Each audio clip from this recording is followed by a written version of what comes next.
नमस्कार, आदाब, स्वागत है आपका। मैं हूं आपके साथ आसिफ खान। प्रधानमंत्री के काफिले का पंजाब में रुकना, वापस लौटना, किसानों का वहां पर विरोध प्रदर्शन करना, सड़क को जाम करना और इसके बाद से जो भारत के अंदर राजनीति हो रही है वो रुकने का नाम नहीं ले रही है। बीजेपी के नेता हर जगह, कार्यकर्ता विरोध प्रदर्शन कर रहे हैं। अपने नेता प्रधानमंत्री नरेंद्र मोदी उनके काफिले को रोकने को लेकर सुरक्षा को चूक बता रहे हैं। आप देखिए, हद हो गई। बहुत बार ऐसा होता है कि चाहे मुख्यमंत्री हो, चाहे बड़े नेता हो, अवरुद्ध आने की वजह से, मौसम खराब होने की वजह से भी कार्यक्रम रद्द हो जाता है। लेकिन चाटुकारिता की हद कई नेताओं ने कर दी है। उसमें जिस तरह से एक बयान आया था गिरिराज सिंह का कि दूरबीन वाली गन से भी प्रधानमंत्री के ऊपर हमला हो सकता है। दूरबीन वाली गन से कोई भी गोली चलाकर प्रधानमंत्री की हत्या कर सकता था। ये देखिए आप, यानी कि ये चाटुकारिता, इस मुद्दे को भुनाना, प्रधानमंत्री के बारे में आप ऐसा क्यों बोल रहे हैं? बीजेपी के नेता आला कमान को खुश करने के लिए ऐसा बोल रहे हैं। इससे ये बीजेपी की गरिमा से संबंधित है।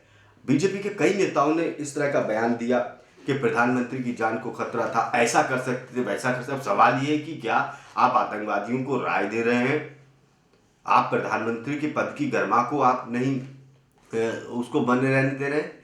आप कांग्रेस की सरकार को नीचा दिखाने के लिए इस स्तर पर बयान दे रहे हैं। अब इसी में एक नाम जुड़ गया है, जो किरण बेदी का। किरण बेदी ने कहा कि 20 मिनट तक प्रधानमंत्री के काफिले को अगर पुल के ऊपर रखा गया, पुल के ऊपर रुका रहा अगर वो काफिला, तो फिर कुछ भी हो सकता था। ये बड़ी सोची समझी साजिश है। पुल के नीचे कोई भी टाइमर बम लगा सकता था और बम से उस काफिले को उड़ा सकता था। ये तो हद ही हो गई। किरण बेदी जो आईपीएस रही हैं, पूर्व बहुत बड़े बड़े अधिकारियों पर, बड़े बड़े पद पर रही हैं, उन्होंने सेवा दी है पुलिस में, पहली महिला आईपीएस है। इस तरह का बयान दे रही है सिर्फ इसलिए आला कमान को खुश करने के लिए कि पुल के नीचे कोई बम भी रख सकता था और उससे जो है उड़ाया जा सकता था।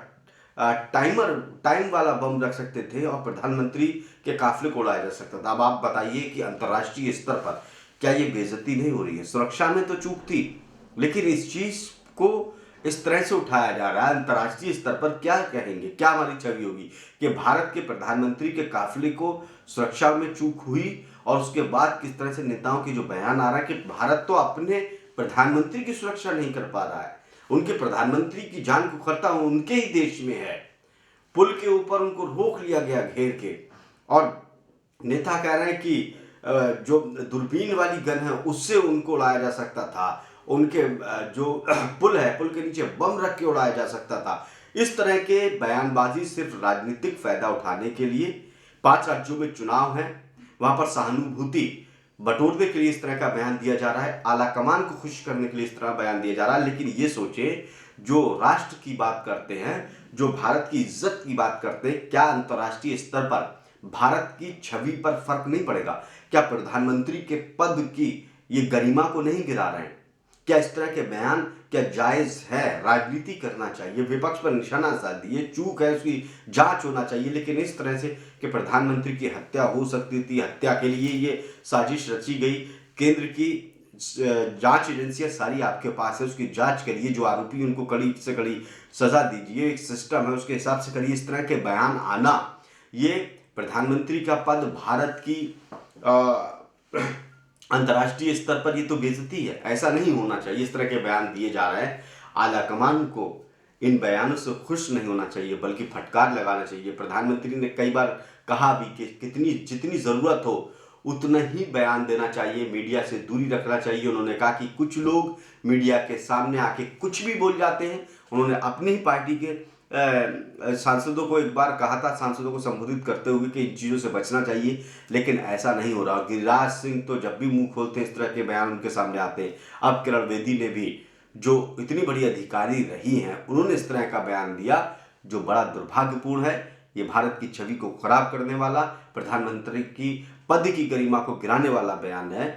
इसके ऊपर केंद्र सरकार को ध्यान देना चाहिए, प्रधानमंत्री को खुद ध्यान देना चाहिए। उनके ही नेता उनकी ही बेइज्जती कर रहे हैं, लेकिन उनको समझ में नहीं आ रहा है। इस बात को समझना चाहिए। नमस्कार।